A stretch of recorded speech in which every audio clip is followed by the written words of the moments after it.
ایک شخص نے رسول اللہ صلی اللہ علیہ وسلم سے اپنے قرض کا تقاضا کیا اور سخت سست کہا۔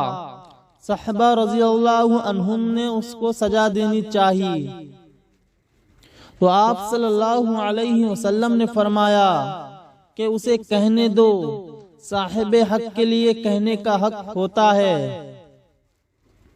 اور اسے ایک اونٹ خرید کر دے دو۔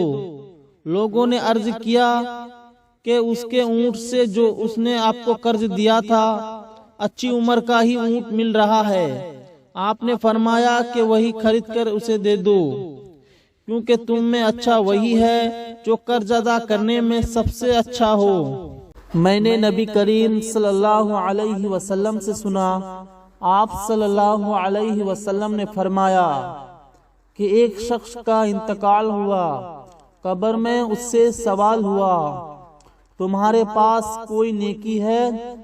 اس نے کہا کہ میں لوگوں سے خرید و فروخت کرتا تھا، اور جب کسی پر میرا قرض ہوتا تو میں مالداروں کو مہلت دیا کرتا تھا اور تنگ دستوں کے قرض کو معاف کر دیا کرتا تھا، اسی پر اس کی بخشش ہو گئی۔